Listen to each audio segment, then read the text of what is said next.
Welcome back, everyone, to another episode of College Hockey Talk. On today's podcast, I'm joined by former RIT women's hockey player and all-around great person, Stella Haberman. Stella, thank you so much for coming on the podcast, and how's everything going? Hi, Matthew. Thank you. Things are going pretty good. Heat of final season, but grinding it out. Thanks for Mhm. having me. And how are you doing? I'm doing well, doing the same thing. Have a big test for math coming up tomorrow, but this is a good break to kind of get my mind off that. So I appreciate you doing this right now. Exactly. Thank you so much for having me. Now, I want to start off this podcast talking about the beginning of your career and kind of work all the way up to where you are today after graduating college. So you're from Minnesota. So just talk about growing up there and how did you start playing hockey? Yeah, I'm from just around like the Minneapolis area. So I grew up in the Twin Cities. I started playing hockey when I was in first grade. So I was like 6. Neither of my parents played. They didn't really know much about it. My mom was a soccer player and competitive cheerleader, like did national championships, stuff like that. And then my dad ran cross country and track in high school and did some wrestling as well. He was from southern Minnesota, so hockey wasn't like a big thing for him. But my mom was from here and like the Twin Cities, and she had a lot of family members grow up playing. And I had some distant second cousins, relatives who played, and I'm like, hey, they play, like that looks fun. And so I played soccer for the first since I was like 4, and then I was like, I want to try hockey. And so thankfully my parents were super supportive. They said no a few times at first, but then I finally got into skates, and I got to skate for my uncle's team with my other cousin. I had never skated before. Like my first time skating was like a practice, and I just fell in love with it immediately and didn't look back. So Mhm. that's how I first started. But That's pretty awesome that they kind of said no a few times, but yeah, kind of worked out for the best at the end. So I don't know yeah. what they think about that now. They probably don't. Do they say that they said no, or do they will admit that today? They do admit it. They laugh about it. They're like, yeah, we said no, like no way for a while, just because it was such a busy schedule, like even for little mites, like you were at the rink like the whole weekend pretty much. And it's not a cheap sport, like Mhm. especially when you have multiple kids. Like I have 2 younger brothers, and so it was a big like commitment for them, and so I thank them like every day for that because it was such a good experience. But Mhm. Yeah, I always say hockey parents are the best parents for the most part because one, yeah, I'm not from Minnesota, so and I'm assuming it's like this for most places, but you have to travel a lot just to get to practice and games and stuff, and the ice time is sometimes brutal. Like my dad would drive like at 5 in the morning to get me to practice, and then drive back and then work that day. yeah. So it's pretty crazy, like just the commitment that my parents had for my career, and that's why I always say hockey parents are the best parents, just because I'm forever grateful for my parents for being very supportive and never complaining about driving me to practice, even though there were times where I probably complained about it a little bit. Yes, exactly. I love that. I'm going to tell them that later today. Hockey parents are the best parents. Hmm. That's very true. That's my motto. I said most of them. There's some hockey parents that are kind of brutal to listen to. If you Oh yeah. doing youth hockey, I haven't been to a youth hockey game recently, but I just know that in Massachusetts, there's been a lot of refs quitting because of parents just yelling at them. So Yep. most hockey parents are great, but there are also a few bad apples. I have to put that in there. Oh yeah. Yeah. I can even say like I played mostly boys growing up, and I would have like parents yell at me, like being the only girl on the ice, and like have them yell things at me as like a 10-year-old. Like it was like it's like wild. But Yeah. Yeah, I yeah. know. I don't know why you're yelling at the kids. That's like that you're an awful Yeah. person for doing that. Like, Oh yeah. especially as an adult. So I don't know if Exactly. if my kid was getting yelled at, I would be so mad if I were a parent. So, um, Yeah. luckily, I'm a little more calmer now than I would have been back then. Oh yeah. Oh yeah.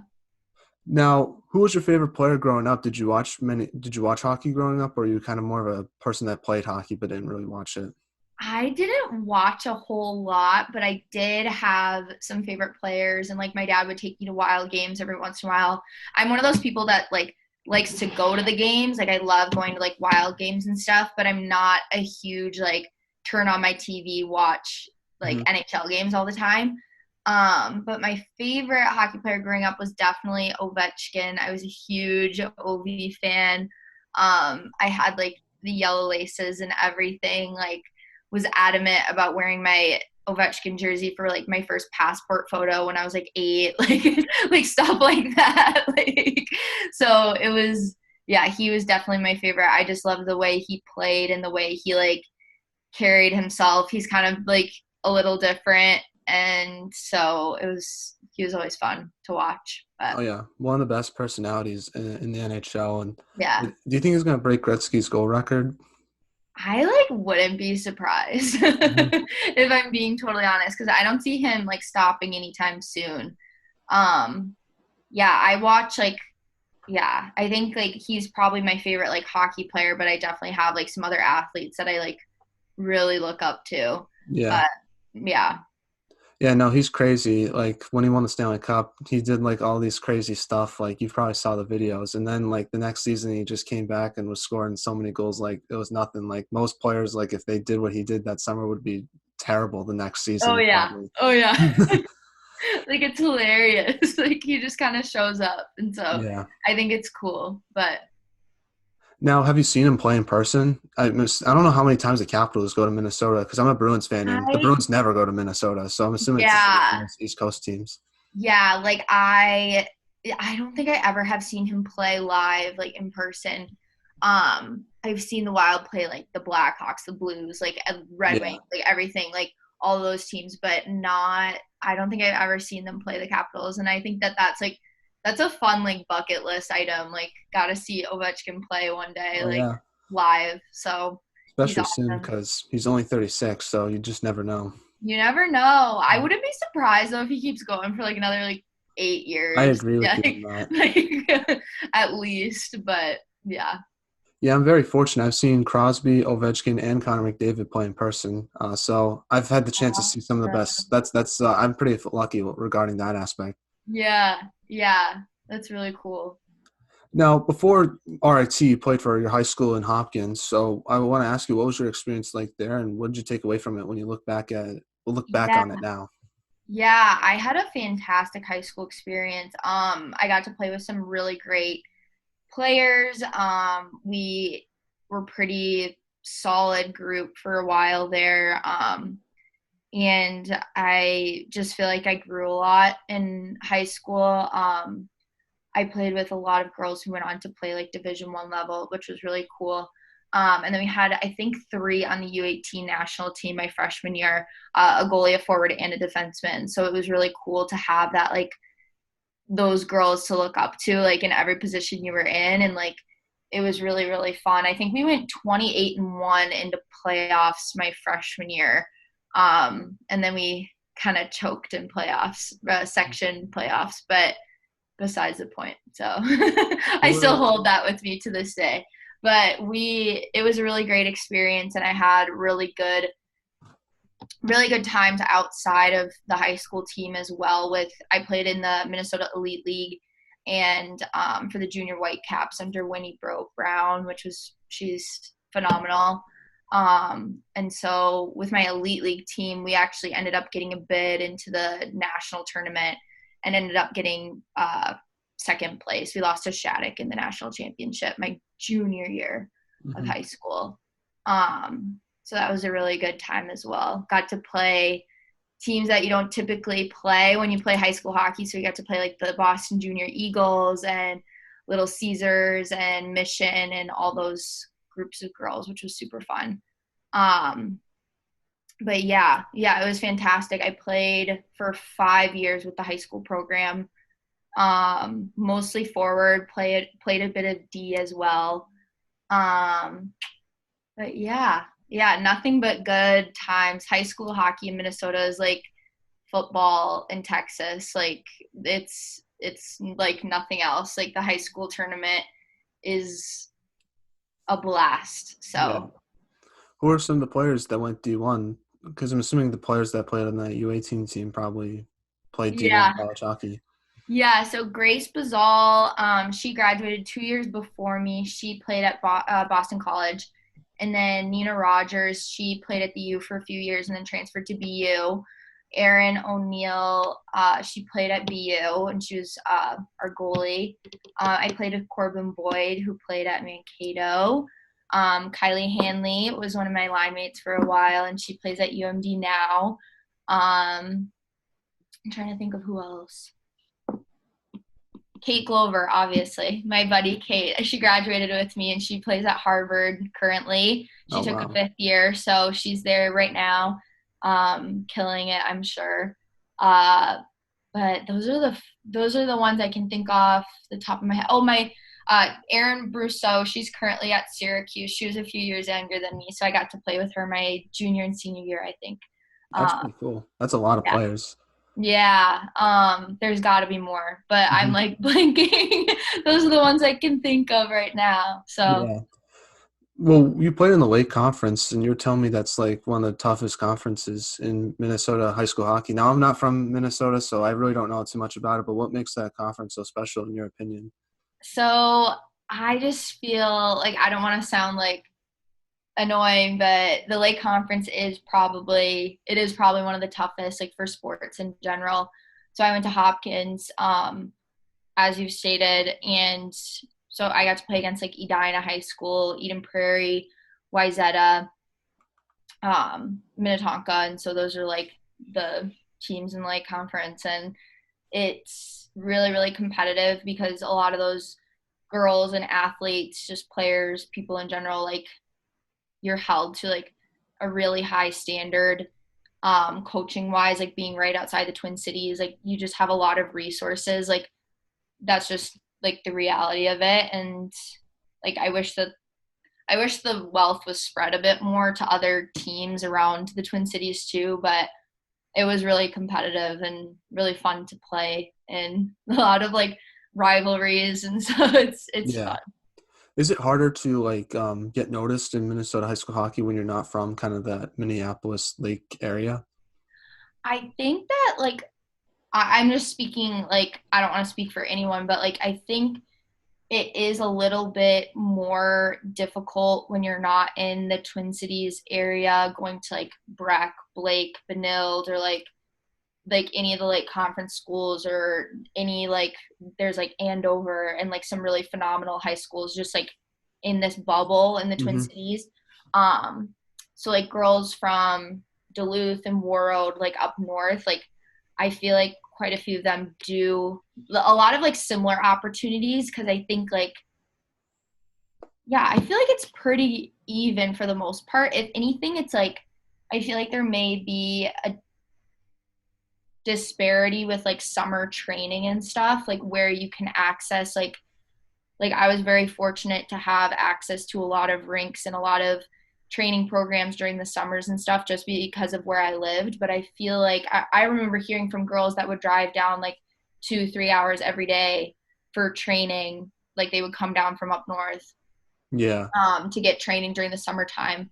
So I think that that was probably like the biggest thing, was just in the off season, like what you were able to access just based on where you were. Um, but I think like high school in general, like it's pretty even across the board for the most part, which is Mhm. cool. But Yeah, because I'm from Massachusetts, and I would like to say that even though Minnesota is the state of hockey, I think Massachusetts gives Minnesota a run for their money, in my opinion, at least.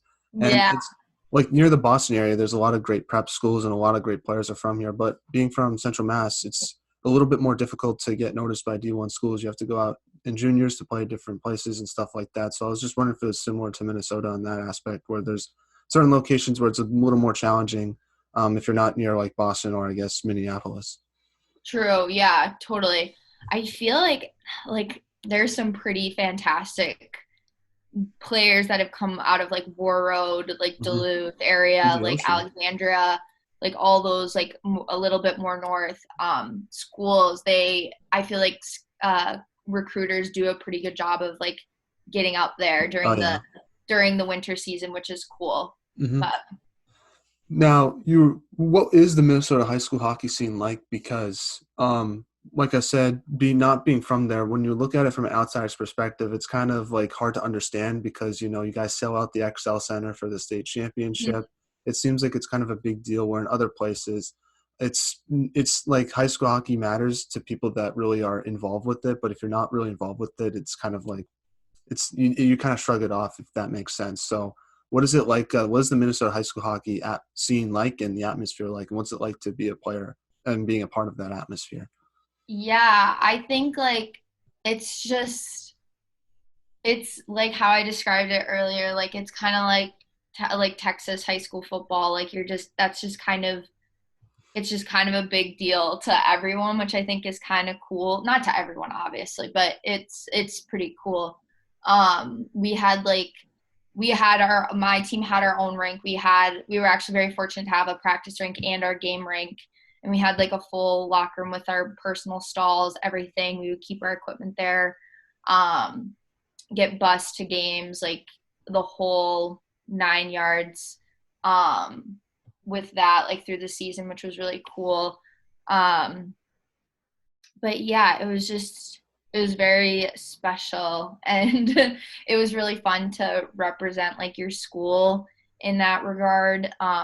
Just like coming from like conversations I had with teammates in college, like they didn't really get to have that, and they had to travel a lot for hockey. And I think that I was very, very lucky to have that option that was pretty cheap, not as like time consuming. Like I would just go right from like school, my school day would end, I'd drive straight to the rink with my teammates. Like we were just very, very lucky that we had that strong connection of like being from the same place and getting to play with each other. And yeah, it was really cool. And like having a lot of coaches that played where you played, like they were alumni or like just from the area in general, and they know how it goes. Like it's really cool. But Mhm.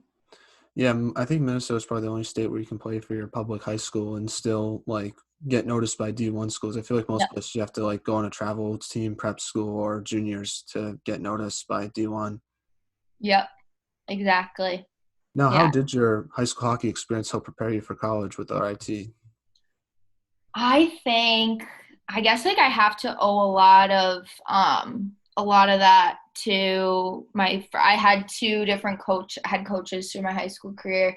Vin Palucci I had for my 8th grade and 9th grade year, and he was fantastic. He ran it like a college program. Like I remember even being like young, like 8th grade, like 13-year-old playing with some like 17, 18-year olds and being like, what is going on? Because he wanted us to be ready for that next step. Like if we wanted to go on to that next step of playing Division 1 or D3 or whatnot, like he would help us get there. And he had really good connections with a lot of Division 1 programs throughout the country. Um, and he just like day to day, it's like you bring your attitude and effort, like no matter what, no matter what, if you're having a bad day or whatever, you kind of just like leave it at the door. Um, obviously, like I think things are changing a bit more now. Like obviously, if you're having a bad day, like my Celeste Brown, my RIT coach, she'd be like, well, I want you to tell me you're having a bad day," kind of thing. So it was like definitely like there was a lot of changes throughout the years, but he really prepared me a lot. And then my second coach, Chris Erickson, he did a good job as well of just preparing me by kind of like changing positions on me. Like one game I'd be playing forward and then he would throw me on D for the next, and like just getting me ready. Like it's all like you don't know what's gonna happen. Like, and I think that he did a great job of that. So that was cool. But yeah. Now, what was your recruitment process like to RIT, and what made you want to go to that school versus other schools you might have looked at? Yeah. So I oh wow, that was long ago.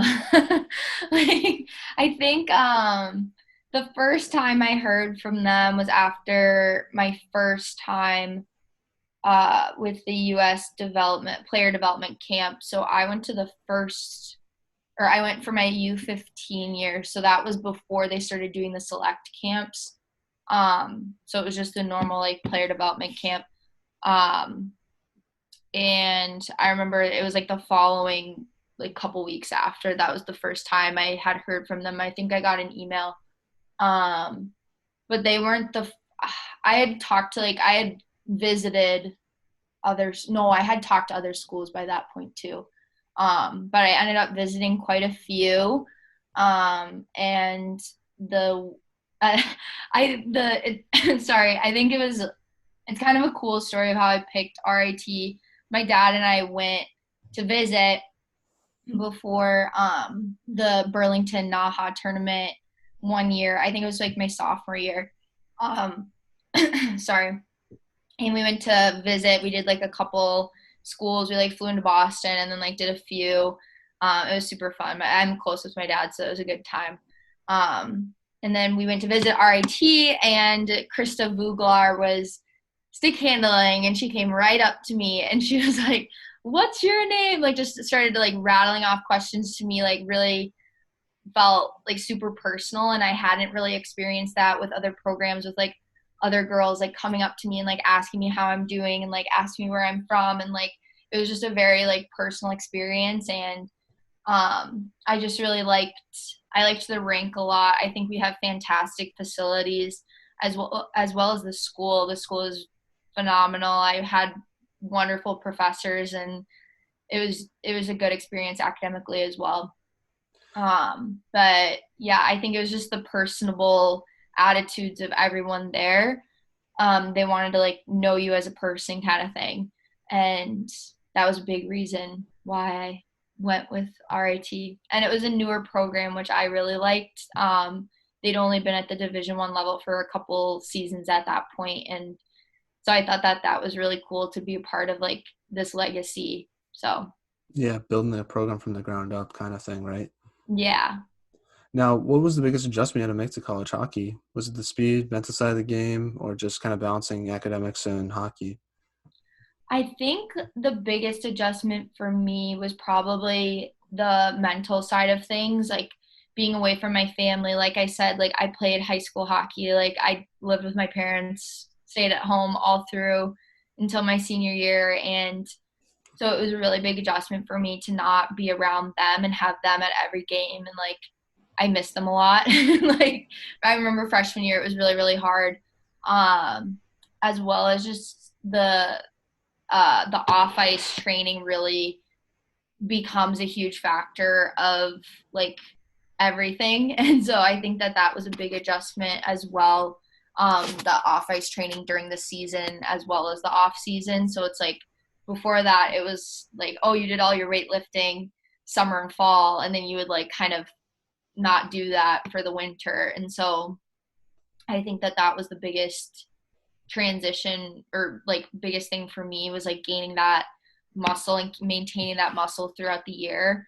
I know with like the younger girls now at like my high school and association stuff, they're kind of pushing that off ice stuff more now, which is cool because I don't think they did a lot of it or like enough of it when I was that age, like when I was 12, 13, 14. And I wish I would have pushed myself a little bit harder, but Hmm. yeah. Yeah, and talk about your experience hockey-wise at RIT because there was a lot of ups, but there was also some downs as well. Your team never won a CHA playoff game during your time there. So overall, when you look back on your RIT hockey experience, what do you take away from it? Looking back at it as a whole, I think I grew a lot as a person, more than I ever would have expected or probably at any other program. I grew more individually and like really found like my purpose in a way. Like being down like that really gives you that opportunity, and I think that that was really really special, and like I wouldn't really get that anywhere else. Um, and I met some fantastic people. Like some of my best friends of all time came from that opportunity, and I think that that's the coolest piece of it is that I was able to get these experiences and be in those moments with the people that I just absolutely adore. And so I think that that was the best experience, like best part of the experience for me. Yeah, just talk about some of the people that you got to play with because I've had some of them on the podcast. Hunter Barnett, obviously killing it now with Providence. Mallory Rushton playing very well. I think it's not called the NWHL anymore. I'm not sure what the league's called, but she's killing it with the Metropolitan team. And then obviously Ellie Larson from BU had her on the podcast last month. she might be one of the nicest people I've ever met. I don't know if you agree with me on that. And then you also played with Reagan Rust as well. So just talk about what it was like to play with those players. Yeah, Hunter and I had, she probably was one of the people that I had the best connection with on the ice, like of all time. Like I loved playing with her, and we finally got to play together for the second half of my junior season. So right before COVID, we got to finish out the year together as line mates, and that was just like the most fun experience because I don't know, we just had like this mental like connection out there, and I loved playing with her. We Those were some of my favorite memories, was that part of that season, Mhm. like hockey wise. So she's a fantastic person, really probably one of the hardest working gals I know, and so that was a really good experience. And then Ellie, of course, I lived with her for 4 years, and we have the Minnesota connection. Her dad grew up with my dad, like super fun stuff. So always will have that connection with her as well, and we'll remain friends forever. Um, and Mallory, oh Mal, she is one of the funniest people I've ever met, and she was so fun to play with as well. Great memories with her, like truly such a good leader as well, like probably one of the greatest that I've had in my hockey experiences. And then I actually never got to play with Reagan. So she transferred to BU. We got to play against her though. Hmm. And I know that the girls spoke very highly of her. She's a very, very talented player. So Hmm. it was hard to play against her. Oh yeah, I think she's in like the Beanpot Hall of Fame or something like that, which I think was pretty cool when she was talking to That's me so about cool. Yeah. No, she is a very, very talented athlete, it. and Hmm. it was fun to like play against her. Yeah. Yeah. Now, you unfortunately dealt with some injuries during your time in college hockey. You were kind of mentioning it to me before the recording. So, my question to you is, what was your mindset like recovering from those injuries, and just talk about the process of getting through those injuries? Because I feel like one of the toughest parts about recovery is actually when you start to get back on the ice and play actual games, is trying not to think about, like, I don't know, like if I broke my leg playing hockey, when I finally got back on the ice, I would feel like I would think about like trying not to break my leg, which I think would hurt my like development Yeah. in college hockey. I don't know if you kind of felt that way when you were dealing with those injuries, because you said it was a shoulder and a concussion. Yeah, so I completely, you hit it spot on. I struggled a lot with concussions. I had one every season. I never had really gotten injured prior to coming to college, so that was like, I think that that was probably like the biggest like personal hurdle that I had to deal with, was just like the concussions upon concussions upon concussions. And so I think, yeah, it was really, it's a real mental battle. My freshman year, I arguably came back too early, and that was on me. And then my sophomore year, that one was pretty bad. I think I was out for like, a lot of my teammates will probably like, they'll remember that one.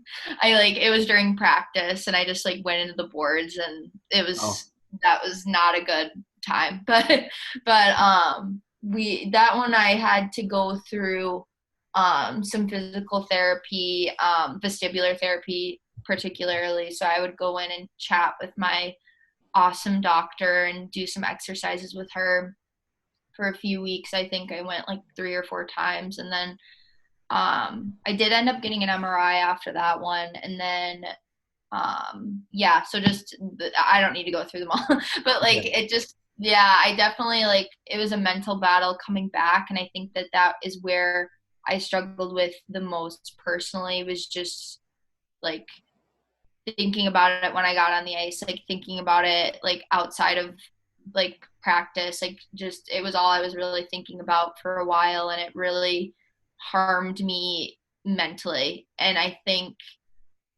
yeah, there's, I know that people who've gone through that will understand that that comeback is, it's a lot harder than you think it is. And Yeah. so, and then I ended up tearing my labrum the end of my junior year, right before COVID. And because of COVID, I wasn't able to get in for an MRI until mid-July, where I was told that I would have, probably should get surgery. And I didn't want to risk like being out for the beginning of my season. So then I ended up just doing physical therapy to get through the year.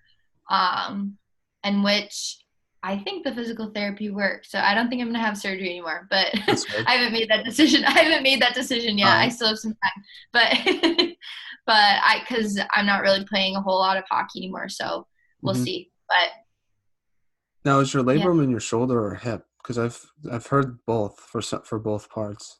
Yeah, so it's in both. So Oh, I one of my good like so many like the hip labrum is like a lot of like my really good friends strongest have bone had in your that body. surgery. One fun fact. Yeah. Hmm. Yeah. So it's a painful, it's like it's a weird injury, and like I hadn't really realized that that was a thing until I got to college, and like I've seen a lot of my friends go through surgeries, and it's like, oh, Yeah.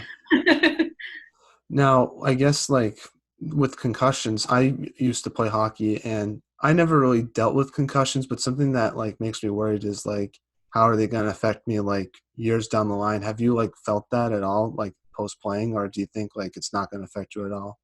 That's like what Yeah. because people talk about with football, but I'm assuming hockey it's the same thing.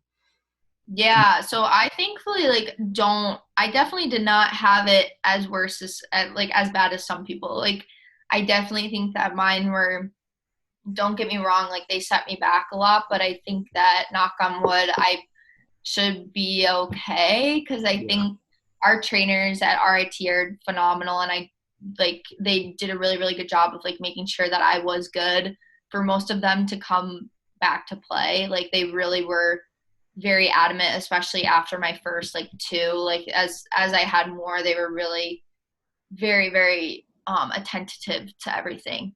Um, and so yeah, I guess I did have some conversations with my trainers and my parents and everything about some risks that definitely are a thing, but like Mhm. obviously they're a thing for everyone too. And so yeah, I think I'm good. I'm like definitely like doing okay. I think I'm okay. And so That's good. not something that not something that I think about every day anymore, which is good. That's awesome to hear. Now, speaking of those injury challenges you dealt with, you had to deal with a lot of challenges like everyone else did for your senior year. One, you had a new head coach, and then also you couldn't play in front of fans, and then you also had a very fluctuating schedule. So my question is, how'd you deal with all those challenges, and what's the key through getting through all those? Yeah, I think like therapy. Like I went, like I'm not kidding. Like my therapist, like, because that was like, well, the greatest thing is Celeste was fantastic, and she really was like our captain through that whole time, and she just made sure that everyone was okay. And I think that, yeah, I have nothing but fantastic things to say about her. But yeah, it was the biggest like up and down time of my life, and not my teammates will laugh about this. I took COVID. I still take COVID pretty seriously. I'm very like mask, like the follow the protocols. Like I don't Mhm. want to get sick, whatever, whatever. And so it was just really hard to like kind of go to the rink and then just go sit in my house for the rest of the day, and like go to the rink, go sit in my house for the rest of the day. And I think it was just like the day-to-day challenges of not really having contact besides my roommates, who were phenomenal. Like I love my roommates, my best friends forever, but it was hard, and not seeing my parents from July to December was a long time, and not having them get to see my last game, that was like really devastating. But yeah, it was got we got through it. So We're still going through it just because I yeah, don't know if you've still been going following the through it. NHL, but like there's a ton of people on COVID protocols, and I'm covering the Yukon hockey team, and they had a few games postponed because of it. So it's still Yep. something, unfortunately, we have to deal with, but hopefully it's not Oh like yeah. cancel or shut things down. That's the thing I'm not a fan of. No, yeah. So hopefully we can continue to kind of work around it, sort of Hmm. thing. Yeah, absolutely. Praying lots. Oh, yeah. So And therapy too. therapy, like I Hmm. highly recommend. Now, when you look back on your time with RT, what do you take away from it? I take away a lot of growing as a human. That was just like the biggest thing that I gained from it. Like going to the rink every day and like having the experiences I've had, like good, bad, fine, whatever, like they made me the person I am today. And I don't think that I would be where I'm at without those experiences. And I take away the relationships I've made with those people, and they're some of the best ones I'll have like for the rest of my life, and I wouldn't change it for the world. So Mhm. Now it's kind of transitioned to kind of where you are today. So you sent me some notes to help me prepare for this, and I actually appreciate that. You're the first guest to ever do that, so I have some inside knowledge. really, Yes, really, yeah. I wanted to make sure like Hmm. I'm a person who needs to like have a plan and be prepared for like everything. I'm the So same way. that's awesome. No, so I have some inside knowledge of what you've been up to. So people who are listening to this don't think I'm like kind of a weird person. Trust me. Don't tell me about I this. told him all this. Yes. So currently, after graduation, you are working for Lululemon. What's your position there, and what's it been like working for that company? I don't know too much about it. It seems like it's kind of like a women's clothing store. So it's women's and men's, and it's Oh, there is kind of, men's. yeah, I so didn't it's know like that. all like athletic wear, like it's my favorite brand of clothing. Like, not saying that because I work there, but I am an educator, so I work on the floor and I help people find what they're looking for and get people put into what they feel most comfortable in. Because I do hold like sweating, athletics, everything so close to my heart. Like, it's my favorite part of every day is like getting out to work out or running or whatever. And so I think that it's the coolest, it's the best job I've ever had. And so Yeah. I love chatting with people. Obviously I could sit here and chat all day. And so yeah, I've gotten to meet some really really cool people through that, and I've continued working through school as well, and Yeah. so it's been an Who have you amazing met? experience. Anyone that I would know, or just like random? So just like like Oh, not okay. random, but like big people, like some really cool like ambassadors in our community. Oh, So okay. I actually got to meet, or I got to help pace and run a virtual Seawees event. So typically Lululemon has the Seawees half marathon in Vancouver every year, and because of COVID, it was virtual this year, and so I got to help pace with some of our ambassadors in the Twin Cities area and put on like a community event, and just it's been a really good sense of community and like finding a new team. It's been really really fun. Yeah, I guess I gotta try to see what's there for men's clothing. I didn't know. I thought it was only a women's thing, so I guess gotta try that out. I need to improve my style game, as you can clearly tell. It's pretty boring. So No, that's awesome. No, seriously, go check it out though. It lives up to its like hype. I'm not gonna lie. I have mhm. leggings that have lasted me years, so Yeah. it's awesome. So I guess this kind of swerves into the non-hockey segment, which we'll get to in a little bit. But who had the best style at RIT, and is it because of the Lululemon? I have to know that. I think you probably had the best style on the team, but who was second place, and was it because of that? I don't know. Okay, I think I would have to say probably I loved, so Jade Mancini, she graduated 1 year before me. She was a class of 2020. She had fantastic style and she still does. And I hope she hears this. But yeah, she probably did. Or Yeah, like my personal favorite.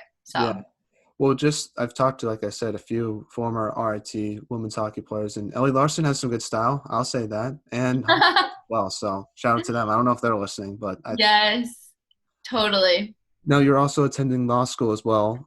What made you kind of want to be a lawyer, and how do you balance law school and working kind of a full-time job? That seems like a lot.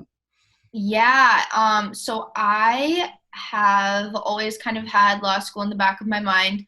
Um, yeah, so since I was young, I think I read To Kill a Mockingbird in like fourth or fifth grade, and I was like, oh, that's something I want to do.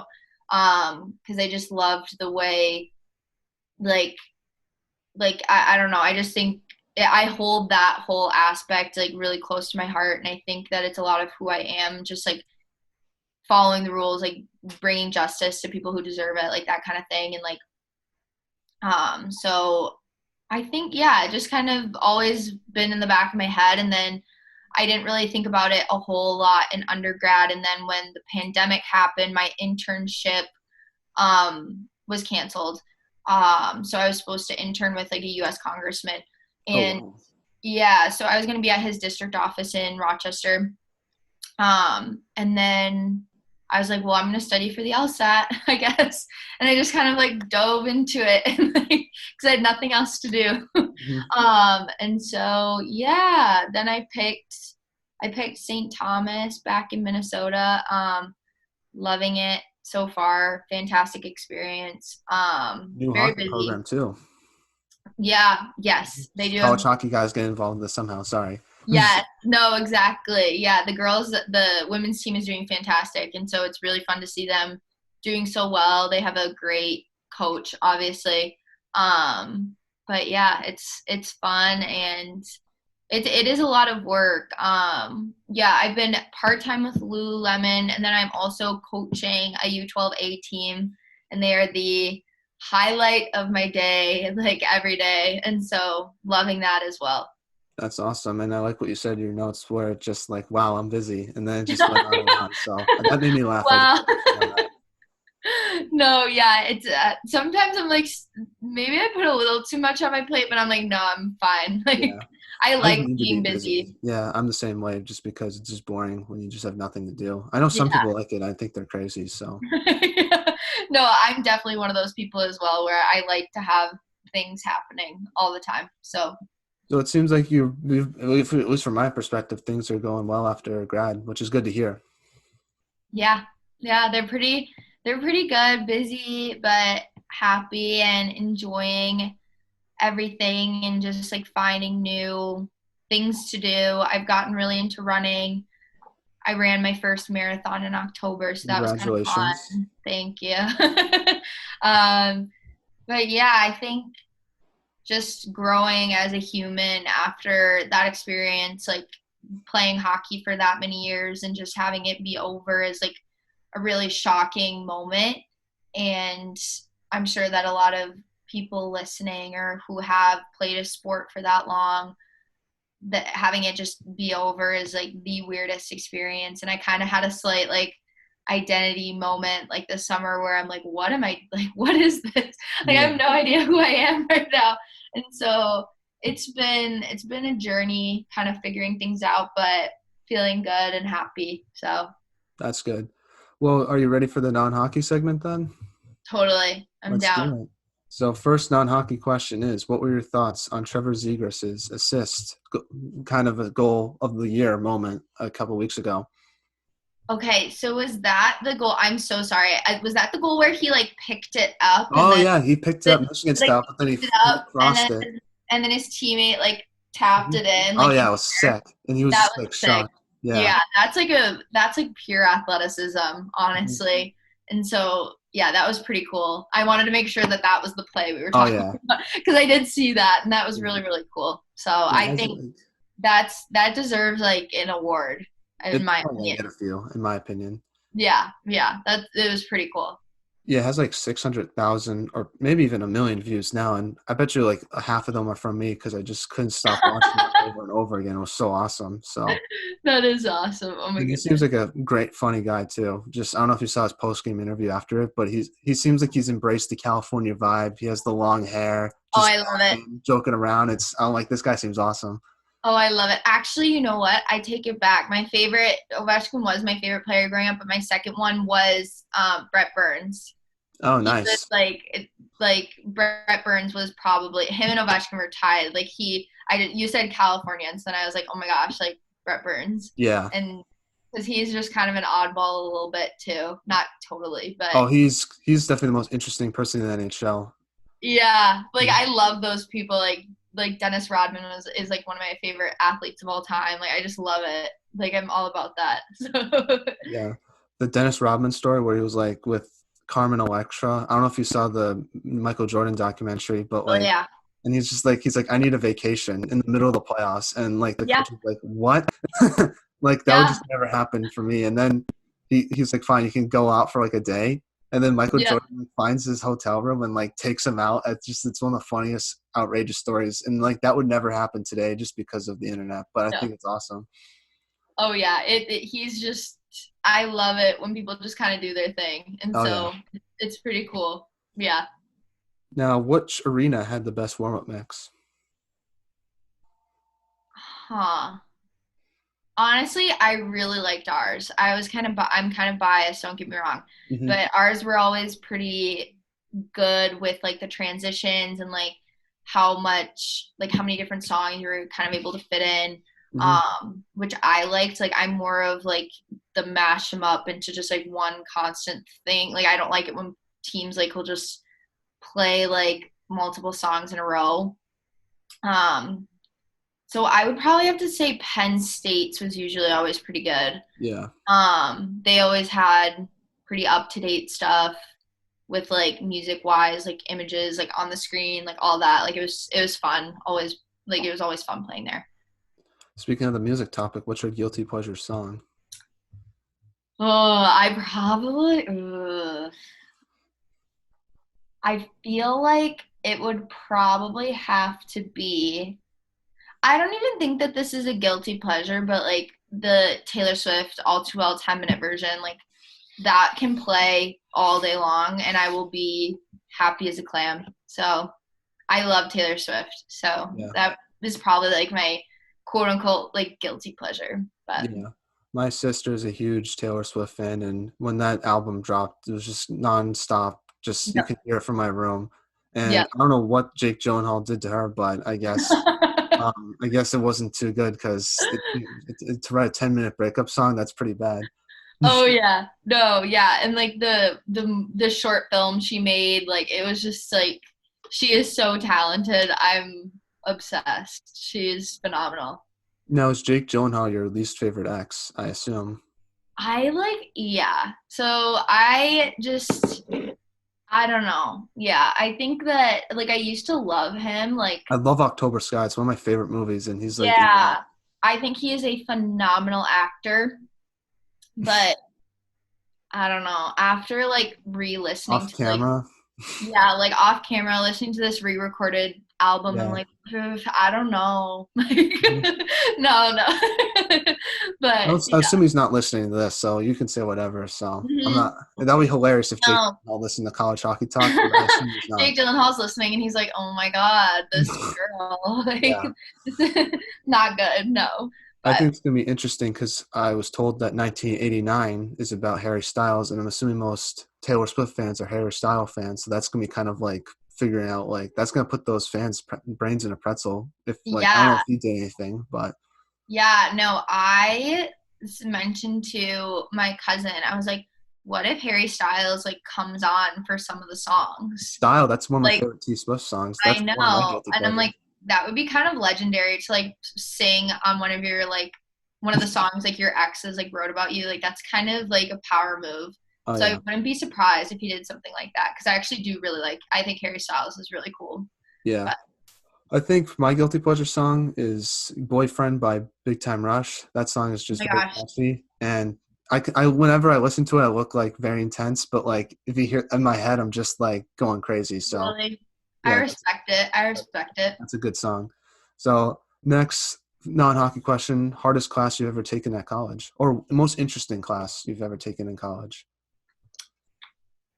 Huh? Let me think just for a half second. I think like I'll start off with mine while you think yeah, about say it. yours. Yeah. So I've taken some weird classes already, even though I'm only a sophomore. But weirdest one is this music class I'm taking right now. It's called World Music Cultures, and last week we learned about Hawaiian music. So Nice. That's so it's cool. pretty much like going to college. I just want to learn communications, yet I have to take a class about Hawaiian music in order to graduate, which I think is kind of fun. So That is awesome. that's what Yeah. my finals about. So I need to start getting on that. Yeah. I like probably my capstones were pretty hard. just with the fact that like I had to do my own research for them. Yeah. So I double majored and then I minored. So then I was able to fortunately pick between my two majors which capstone I wanted to do. And then I had to do a capstone for my minor as well. Um, so probably both of those, like the capstone for my minor and then the capstone for one of my majors. It was a lot of, it was a semester long of research, which was, I'm not the greatest at research Same. because I procrastinate like a little bit. And so if I don't find everything, I kind of like just start to put it off, but it is what it is. So Yeah. Now, final non-hockey question. If there was a movie made about your life, who would you want to play yourself? I think probably Natalie Portman or Mila Kunis. Those would be like my two choices. Yeah. But That's cool. That's cool. Yeah, I don't really know. I've never seen really any movies with them in it, to be honest with you. But they seem like nice people. I think for me, The Rock would be cool, just because even though I look nothing like him, to have The Rock play in a movie, that's pretty sick. And then or like Tom Holland, because I'm in Spider-Man fever right now. oh yeah, totally. So we have, I guess, we have the same hair color, so maybe that like there's some similarity with that. Oh yeah, that could work. Yeah. Yeah. I love Mila Kunis in like that 70s show and like I think she's funny. And then Natalie Portman's Natalie Portman. Like if Mhm. Natalie Portman could play me, like I'd be really Went to happy. Harvard, so Yeah, she is beautiful, smart, kind, everything. Yeah, so she's pretty you cool. you totally brag about that. Like Natalie Portman played me in a movie. That's Yeah. pretty cool. No, exactly. Exactly. So Now back to some hockey questions. Now I guess one more is what should be done to help grow women's hockey? I think the biggest thing is kind of continuing to have a presence. Like when you stop playing and you're like if you played women's hockey like and you stop playing, I think continuing to have a presence in that realm of women's hockey is super important to continue to grow it. Um, like I said, I've been coaching this year. And I think that providing a not like role model, but just kind of like someone to turn to who has been through it as a woman, like is really, really important. Because I don't think I had a whole lot of that growing up, which was totally fine because I eventually got to high school and I had some girls who were older than me that really showed me the way. And so, but I think that always just kind of going back and giving back to the programs that gave a lot to you is really, really important. So, Mhm. I can't really speak on that. I guess for me, it's just like exposure, like putting more women's games on TV because I yeah, feel people. I don't know. Like I fell in love with hockey just by watching the NHL. So I'm assuming for women's hockey players growing up to like watch themselves in a way, like play yeah, hockey would help grow the sport, and I think it would help the sport make more money because I know that's one argument that people use. But if it's not on TV, then how is it supposed to make money if people can't see it? So I agree. that's kind of my thing. I agree completely. Fantastic points. So, Now, do you have any shout outs before the interview ends to any of your former teammates? I know we mentioned a few of them, but if there's anyone if we forgot to mention, feel free to shout them out, or just family members, friends you might have. Anyone in particular, feel free to shout them out now. yeah, all my girls on my U12 team, my favorite little children ever. All of you, I'm so proud of you. They just had a tournament this past weekend, and so they're killing it. And then, of course, my parents and my brothers. And then my roommate, Jessie, and she was our goalie, Jessie O'Leary, a stellar hockey player and an even better person. And Jordan Marchese, Victoria Haywood, all my gals that I got to graduate with, all my love. So those are my shout outs. Well, shout out to you, Stella. Thank you so much for coming on the podcast. I really appreciate it. I wish you nothing but the best for your future career endeavors. I know you're going to do great and take care and stay safe. And I don't know. Usually I say, like, look, I hopefully get the chance to see you play in person. But if you ever come down to Massachusetts, feel free to reach out to me. I'd love to hang out. Thank you so much, Matthew. I really appreciate it. Thank you.